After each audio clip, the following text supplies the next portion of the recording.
안녕하세요. 정진규 변호사입니다. 부동산 매매 계약 체결 후에 매매 목적물의 가압류나 경매 개시 결정 등기가 이루어지는 경우가 있는데요. 이럴 경우 매수인은, 즉 물건을 산 사람 입장에서는 매우 난감해집니다.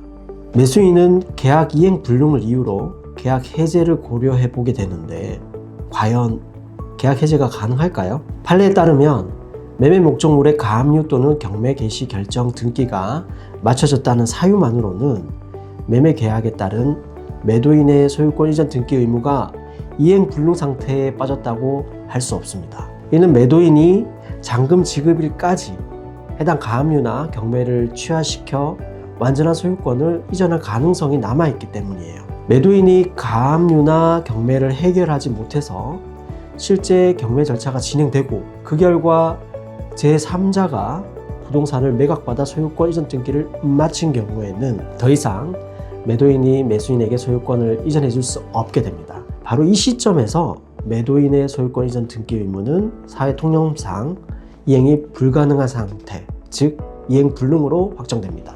이때 비로소 매도인은 이행 불능을 이유로 계약 해제를 할 수 있게 됩니다. 이행 불능을 원인으로 한 해제는 별도로 이행 최고 절차 없이, 즉 상당한 기간을 정해서 이행을 최고할 필요가 없이 해제를 할 수 있게 됩니다. 바로 해제 통지를 하면 해제 효력이 바로 발생하게 되는 거죠. 그런데 예외가 있습니다. 매도인의 소유권 이전 의무가 이행 불능이 되었다고 할지라도 그 이행 불능이 매수인의 귀책 사유에 의한 경우에는 매수인은 그 이행 불능을 이유로 계약을 해제할 수 없습니다. 예를 들면 매매 목적물에 설정된 근저당권의 피담보 채무를 매수인이 인수하기로 약정하였는데 매수인이 그 이자 등을 납부하지 않아서 경매가 개시된 경우라면 이는 매수인의 귀책 사유에 해당하기 때문에 매수인은 이행 불능을 이유로 계약을 해지할 수 없게 되는 거죠. 또 예외적으로 매도인이 해당 가압류 등을 말소할 수 없는 무자력 상태에 있다는 점이 명백하게 입증된다면 실제 경매 매각 전이라도 이행 불능으로 보아서 계약을 해지할 수 있습니다.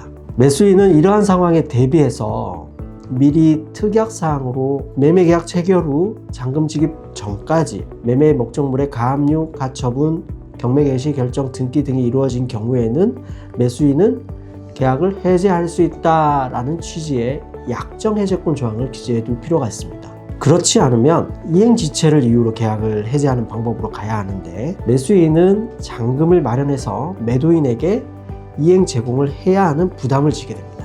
잔금을 전부 마련하지 못하게 되는 경우에는 경매 절차나 가압류 문제가 해결될 때까지 계약을 해제하지 못할 수 있습니다. 이번 영상에서는 계약 체결 후 부동산에 가압류가 들어오거나 경매 개시 결정 등기가 이루어진 경우 매수인이 계약을 해제할 수 있는지에 대해서 살펴봤습니다. 다음 시간에도 유익한 법률 정보 들고 다시 찾아뵙겠습니다. 감사합니다.